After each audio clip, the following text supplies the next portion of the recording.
Before even a single shot was fired at Midway, Japan had already lost the battle, on a tabletop, with their own officers watching. But how did that happen?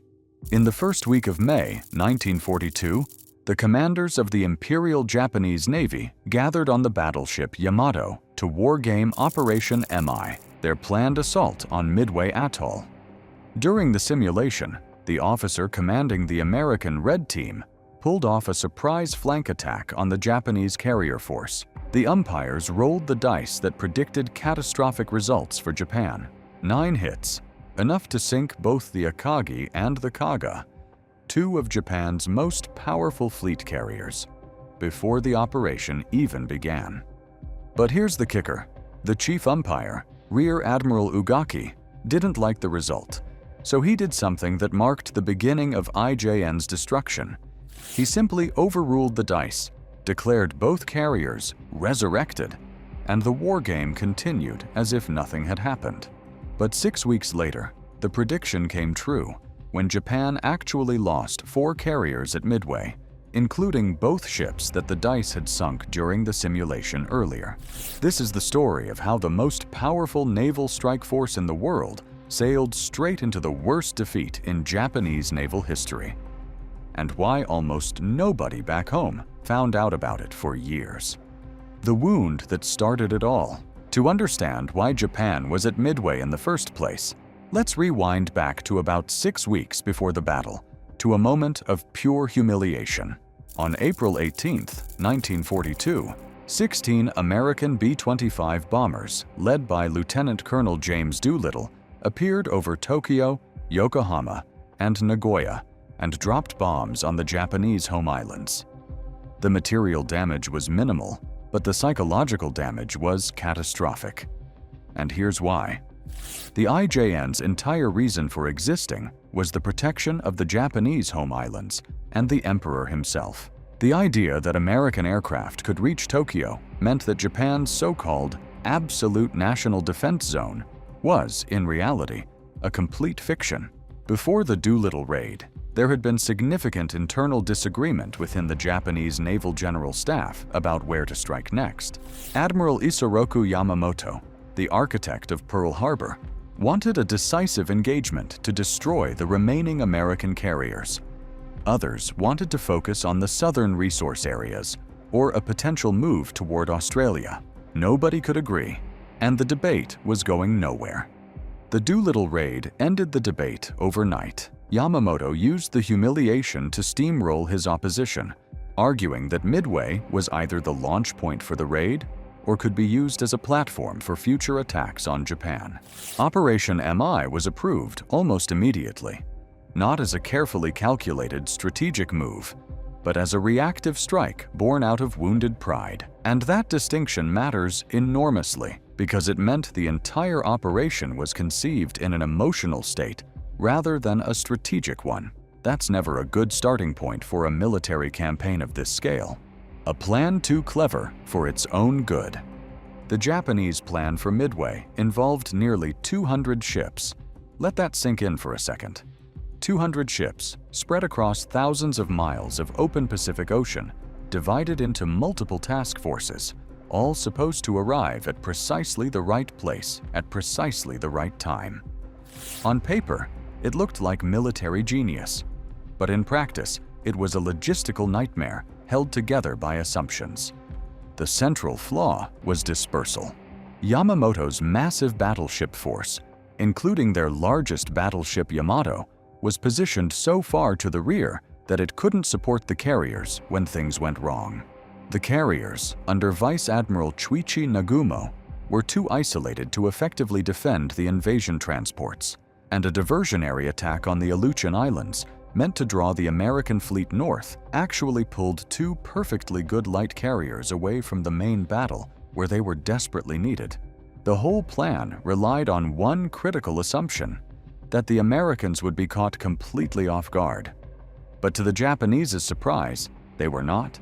U.S. cryptanalysts at Station Hypo in Pearl Harbor, led by Commander Joseph Rochefort, had broken approximately 90% of Japan's naval code, JN-25, They were reading Japanese communications in near real time. The Japanese were aware their codes might be vulnerable, but victory disease, or basically the institutional overconfidence that had settled over the IJN following Pearl Harbor, led them to believe their encryption was simply too sophisticated for the Americans to crack.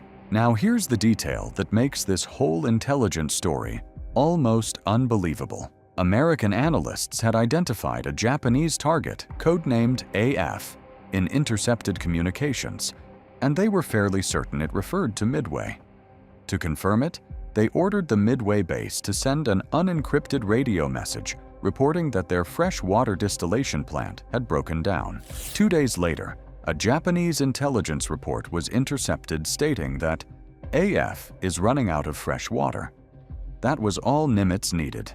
He ignored the Aleutian diversion entirely and positioned his 3 carriers, Enterprise, Hornet, and the hastily repaired Yorktown, northeast of Midway, at a spot his staff called Point Luck, waiting for a fleet that had no idea it was walking into an ambush. And if all of that wasn't enough, Japan's 2 most important tactical minds were out of action. Commander Minoru Genda, the brilliant strategist behind the Pearl Harbor airstrike, was flat on his back with pneumonia on the bridge of the Akagi. Mitsuo Fuchida, the strike leader who had signaled Tora, Tora, Tora at Pearl Harbor, had undergone an emergency appendectomy at sea and couldn't fly.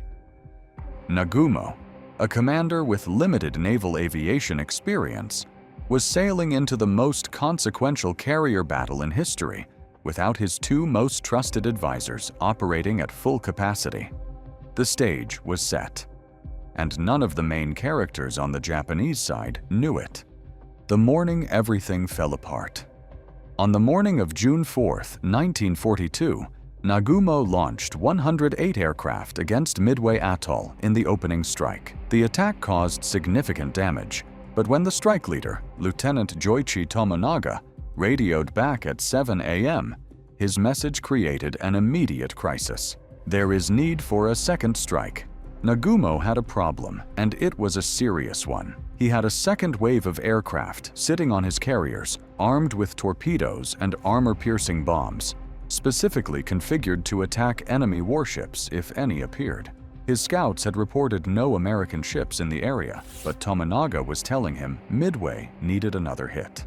So at 7:15 a.m., Nagumo made the call: take the reserve planes below, pull the torpedoes, and rearm them with land attack bombs for a second strike on the island. That process takes between 60 and 90 minutes, and here's what made it genuinely catastrophic. In the cramped, enclosed hangars of Japanese carriers, the ordnance crews were working so fast that they didn't bother returning the removed torpedoes to the safety of the magazines. They just stacked them along the hangar walls, alongside the aircraft fuel lines, alongside the bomb trolleys. The hangars were essentially becoming warehouses of things that, under the right circumstances, would create a chain reaction that couldn't be stopped.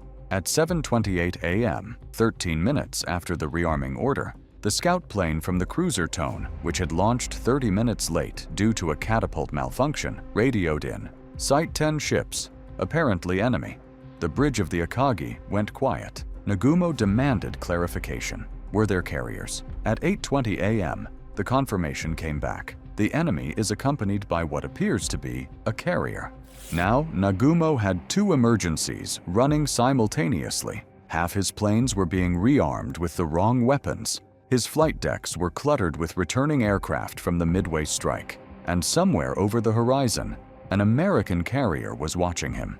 Rear Admiral Taman Yamaguchi, commanding the Hiryu, signaled urgently via blinker light. Launch strike immediately with whatever was available. But Nagumo, adhering strictly to IJN doctrine that demanded coordinated full-strength strikes with proper fighter escort, decided to wait until everything was ready and the first wave was recovered.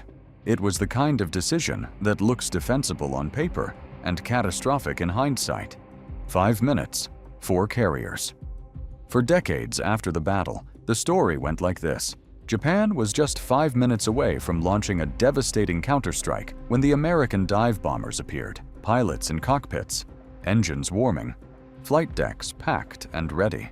5 agonizing minutes. That story, it turns out, is largely a myth, and the reality is actually more damning. Modern research, particularly Jonathan Parshall and Anthony Tully's exhaustive analysis in Shattered Sword, established that Japanese carrier doctrine made it essentially impossible to have a strike force spotted on the flight deck while simultaneously running combat air patrol operations. Throughout that morning, the Kido Butai had been under near constant attack from American torpedo bombers, wave after wave of them, almost all of whom were shot down before they could land a hit. But those attacks achieved something critical. They dragged the Japanese Zero fighters down to sea level and exhausted their ammunition and fuel. When Lieutenant Commander Wade McCluskey's dive bombers from the Enterprise and Max Leslie's bombers from the Yorktown arrived at high altitude at 10:22 a.m., they found Japanese carriers with no fighter cover overhead and hangars full of torpedoes, bombs, and aviation fuel stacked along the walls by crews who'd been rushing all morning. The Kaga took 4 bombs, one of which hit the bridge and killed the captain and his entire senior staff instantly. The others detonated in the hangar, triggering the exact chain reaction those stacked torpedoes had made inevitable. The Akagi, Nagumo's flagship, was hit by just one truly decisive bomb. It struck near the middle elevator and exploded in the upper hangar. Japanese carriers were built with enclosed, armored hangars designed to protect aircraft from the weather. That design, which seemed like an advantage, turned the Akagi into a pressure cooker. Fire suppression systems failed, and the ship was a blazing wreck within 20 minutes. The Soryu took 3 bombs in rapid succession, and the resulting petrol fires were so intense that sailors were blown overboard by secondary explosions. In under 5 minutes, 3 of the 4 carriers of the Kido Butai were fatally struck. Nagumo had to be physically persuaded to evacuate his burning flagship, reportedly muttering, "It's not time yet," until his chief of staff convinced him to climb out of a bridge window on a rope. The Lone Dragon and the cover-up. The 4th carrier, Hiryu, had been concealed by a cloud bank and survived the initial strike. Rear Admiral Taman Yamaguchi, the man who had been screaming at Nagumo all morning to launch immediately, wasted no time. He sent 2 waves of counterattacks and managed to cripple the Yorktown, which was ultimately lost. But by late afternoon, dive bombers from the Enterprise found the Hiryu and put 4 bombs into her forward flight deck. That evening, Yamaguchi gathered his crew on the remaining flight deck for a scuttling ceremony. He took full personal responsibility for the disaster, told his men to continue their service to the Emperor, and then shared a final toast of water and naval biscuits with his captain. As the crew evacuated, both men stayed on the bridge, calmly watching the moon. His final message to Nagumo was a quiet apology and a wish for a stronger Japanese Navy and revenge. The ship was scuttled before dawn. Japan had lost 4 fleet carriers, over 250 aircraft, and more than 120 of its most experienced combat pilots, men who had been flying since the invasion of China, in a single day. And then the cover-up began.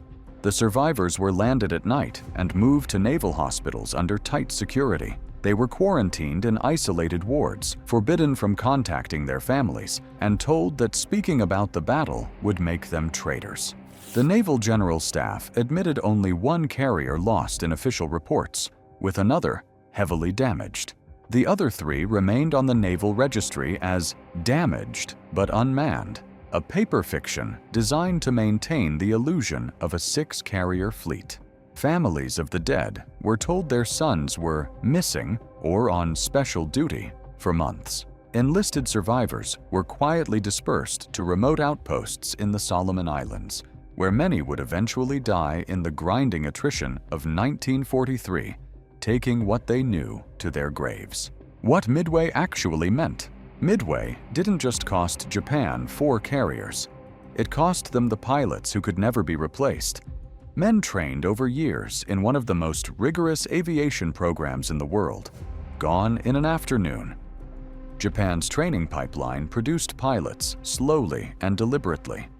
American flight schools were already scaling up to industrial output. The gap that opened at Midway would only widen from that point forward. Yamamoto spent the rest of the war fighting the attritional battles of the Solomons, exactly the kind of grinding campaign he had desperately tried to avoid with the decisive battle strategy. The offensive momentum Japan had carried since Pearl Harbor was gone, and it never came back. The dice on the Yamato had told them exactly how this would end. The carriers would burn. The men would die. The Navy would lie about it. All of it spelled out on a tabletop 6 weeks before it happened, by umpires who looked at the result, declared it impossible, and moved on. That's not just a military defeat. That's a tragedy with the ending written in the opening scene. If you enjoyed this video, make sure to hit that subscribe button so you never miss out on military action around the world.